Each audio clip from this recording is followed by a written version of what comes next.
there's an area I've observed, and even in my own life over the years, that hindered the full trust in our Father, in the work of His Spirit, and give me Rhema.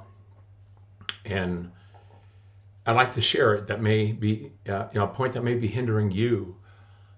It covers really two important points that I'd like to share are hindrances to many men and wives and children from fully trusting our Father. The first is the hurts we've experienced during our upbringing or in other events that we've never settled through fully forgiving those who have let us down or hurt us or betrayed us. And to the degree you still hold on to those wounds, they really secretly, and the demons use this to get you to distrust the Father. You may not say it out front, but deep inside you're saying, why didn't He stop this? Why didn't He prevent this from happening? And you go through life distrusting Him, and you can become a great believer, but you'll never trust Him as He requires. The second point is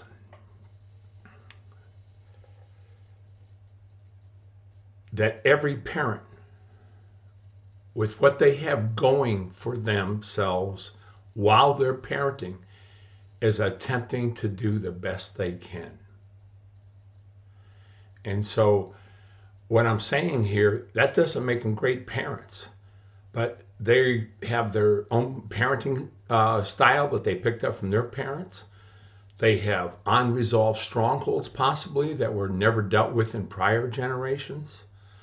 They have unhealed wounds with issues against our Heavenly Father. But from your standpoint as a child, if you sit in judgment or start listening to psychology later and you're starting to realize, man, you didn't have the most perfect home, and you start picking up resentment, bitterness, you're sitting in the judgment seat that our Heavenly Father reserves for Himself. And I watch this in people, and their lives are never going well.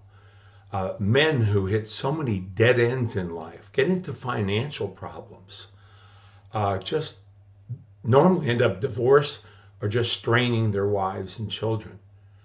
And so these two things in life, one, take it up with our Heavenly Father, even if you're angry over your past hurts and wounds and letdowns. He's big enough to handle it.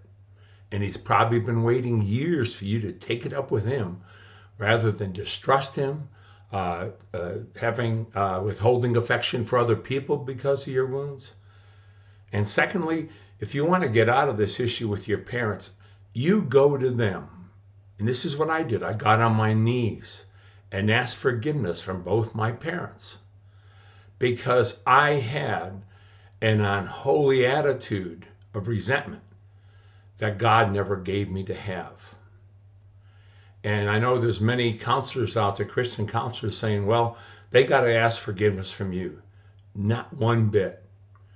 If you've ever seen Return of the Jedi, you saw that Luke Skywalker with his father, Darth Vader, the second most evil guy in the Empire, it's when Luke dropped his sword that his father was able to change his heart towards Luke.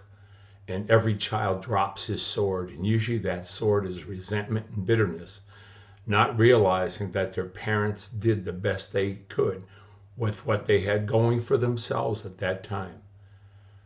I really hope you'll grasp this deep in your soul, because this is the greatest wounding in families I've ever seen.